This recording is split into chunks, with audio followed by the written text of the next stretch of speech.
Hello everybody, how are you? I hope you're all gorgeous today. Today I'm talking about being conspiracy bound, lack of flexibility. Are you conspiracy bound like what I was? We'll talk all about it on the other side.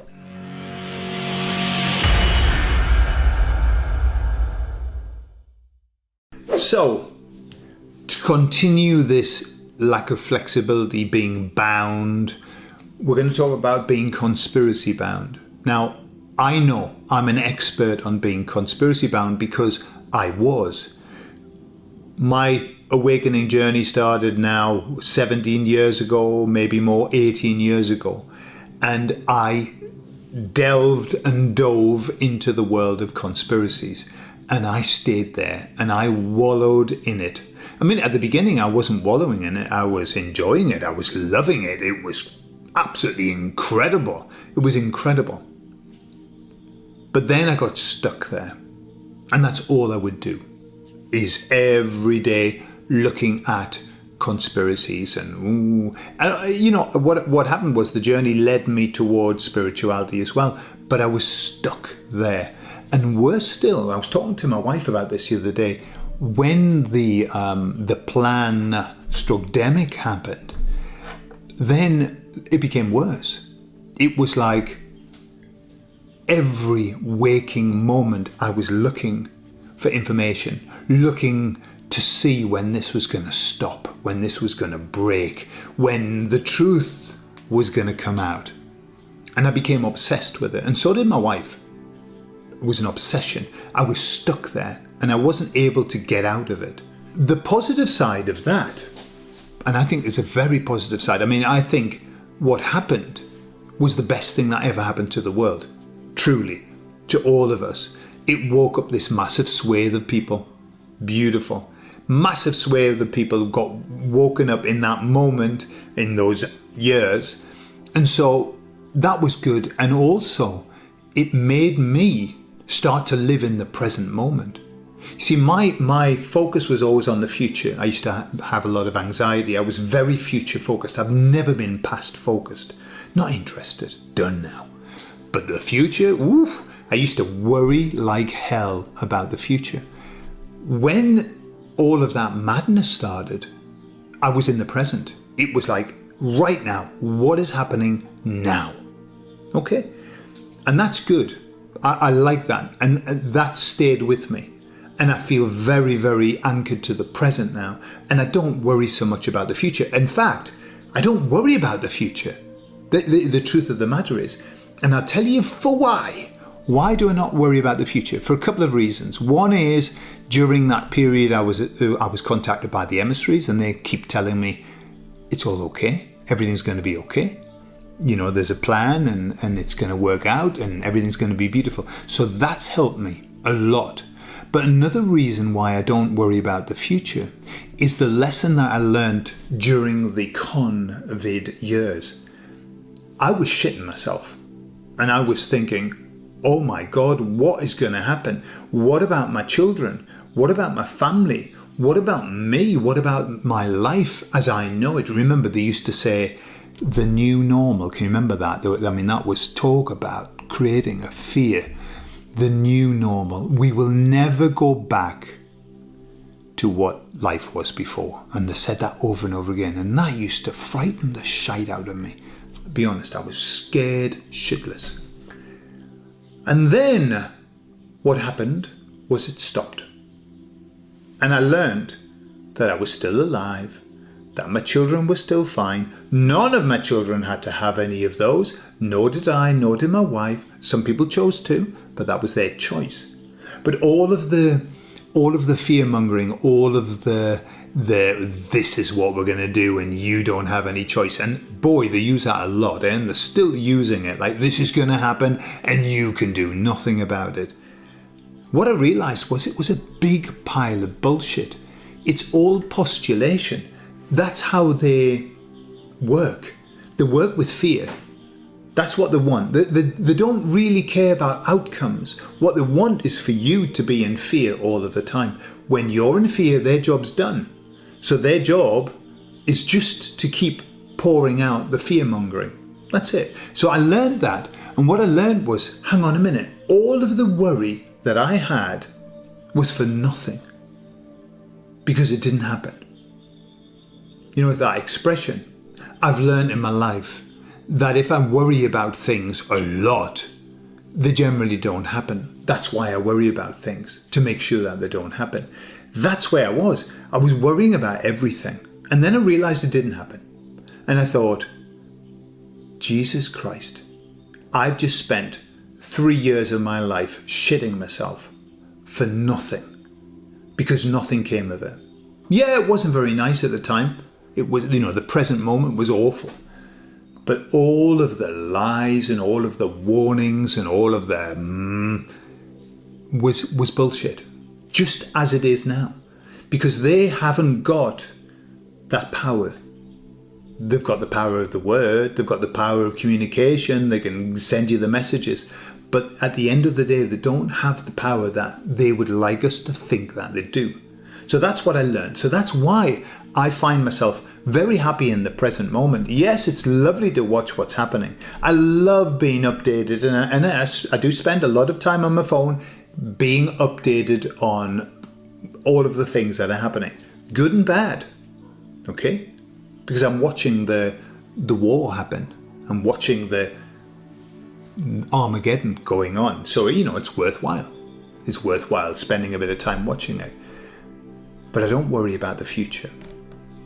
So why do people get conspiracy bound, like I was?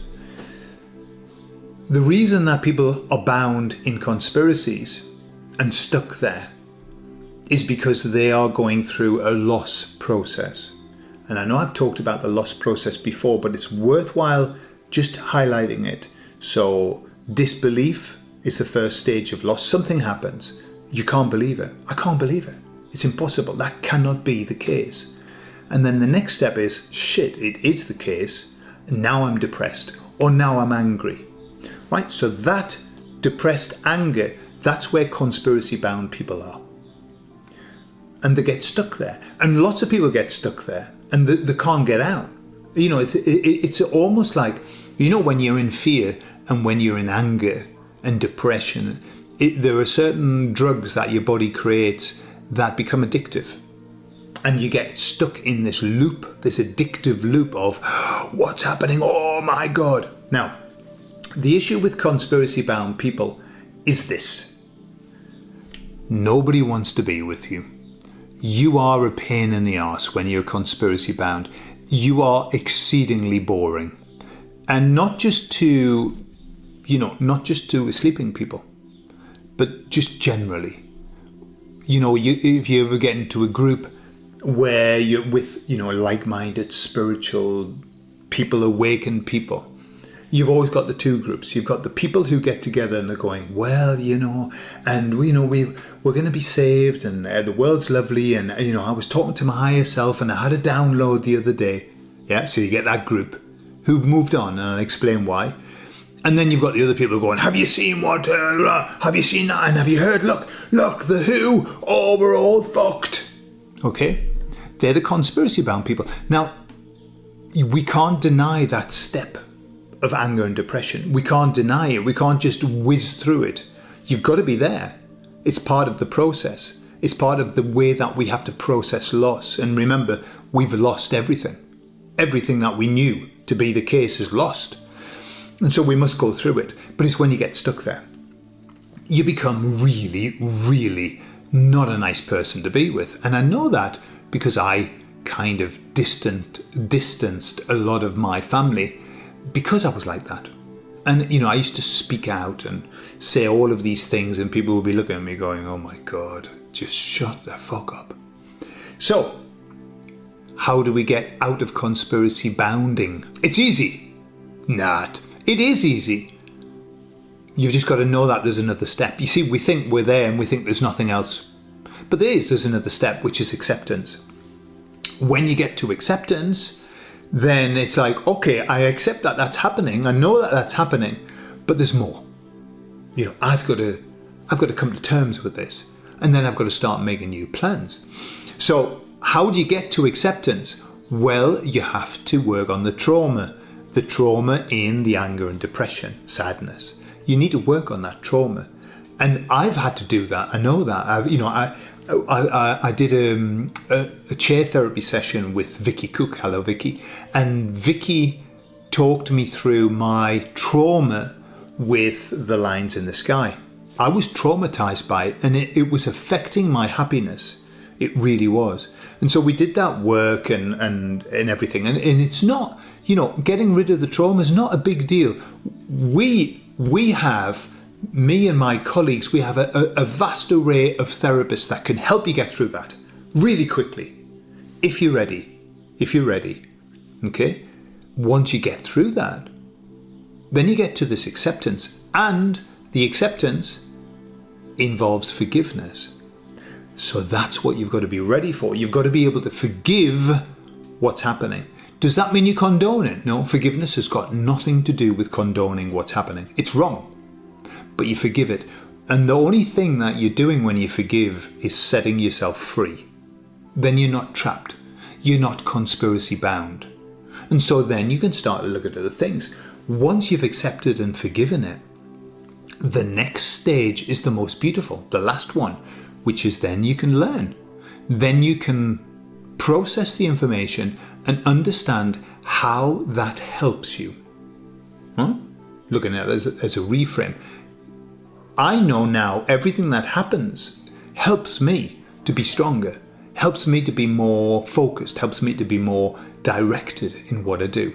So I use that as a tool. I still look at it, but it's a tool to help me to be a better person. Does that make sense? So if you find yourself bound by conspiracies and you've been there for a while, you've been there longer than you should. And if you've been there longer than you should, because it's starting to affect you. It's starting to affect your happiness. It's starting to affect your life. It's starting to affect how you interact with other people. Then it's time. It's time to get it sorted. Get the shit sorted. Clean it out. Get the brush out. And because I promise you that the acceptance and forgiveness and then the learning stages are the most beautiful. It's in the learning stage that you find peace. That's how I can be at peace. That's why I'm not worried about the future. I'm at peace. Hey, they could come and kill me. Of course they could. So what? My faith lets me know that that is nothing. That it's nothing. Right? Before I used to be scared.